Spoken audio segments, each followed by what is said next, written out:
first off, in Doctrine and Covenants, section 9, Oliver Cowdery, who is an early participant in the restoration of the gospel of Jesus Christ and the Church of Jesus Christ to the earth, is involved in a translation process with Joseph Smith. Now, he's a scribe, so he does most of the writing of what Joseph translates, but he wants to participate maybe in a different way, and the Lord gives him that opportunity.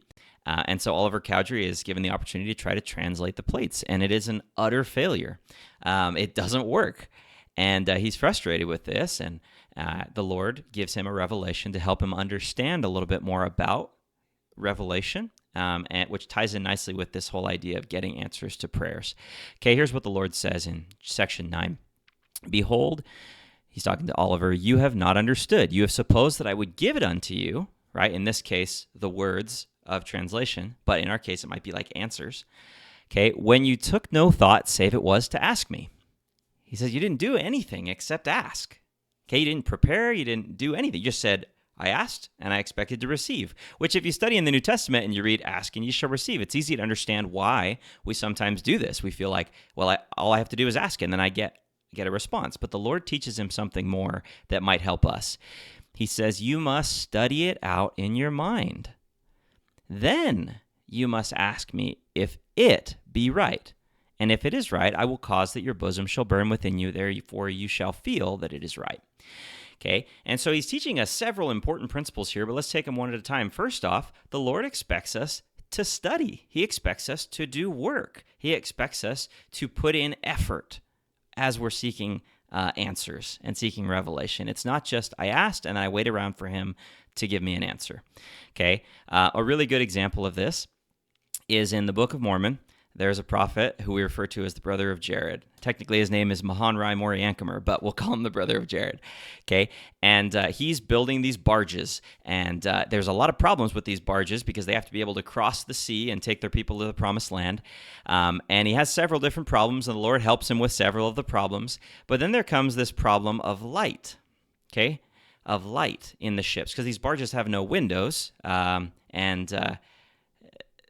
the brother of Jared, just like the previous questions, asked the Lord, well, what should I do about this? Give me an answer, in essence. Give me an answer, and I'll implement it. He's faithful. He'll do it, but he's not putting in any effort. And the Lord teaches him. He says, well, you can't go by the light of fire. Okay? You can't go by the light of fire. That just doesn't make sense. Like a fire inside of a contained barge is not going to work. He says, so what would you have me do? And I'm paraphrasing, but he says, what do you want me to do? And the brother of Jared is kind of taken aback, and he's like, oh, I guess I got to think about this. Okay, and there's a period of time where he clearly thinks about it, and then he comes back to the Lord. And not only has he thought of a potential solution, a preliminary decision, but he's put in effort to molten or to create these precious, beautiful white stones. Okay, these white stones. And he says, Lord, here's my idea. If you will just touch these stones with your finger, then they will produce light.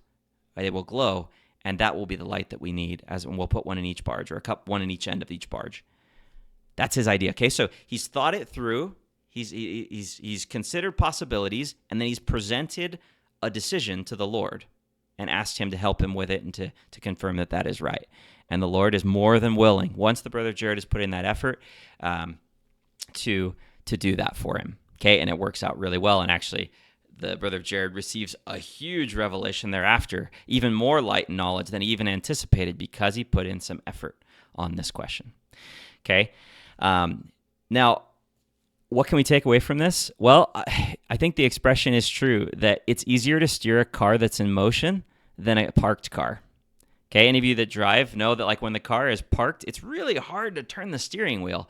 But if you'll just start moving, okay, as you start to accelerate, it's really not that hard to turn the steering wheel. I think that the Lord tries to do the same thing with us. I think sometimes we ask him a question. Maybe it's a decision point, right, in our lives, and we say, give me an answer. And then we get frustrated because he doesn't right away. And more often than not, I think the Lord is waiting for us to do the hard work, to make a decision, and to seek confirmation. And then very often, he's more than willing to give us that confirmation and to give us that assistance as we move forward. Okay, but we've got to be willing to move forward.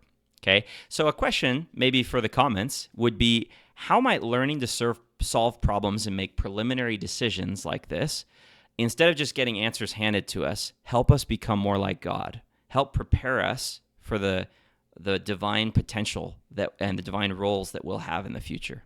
Okay, how might learning to do that now help us then?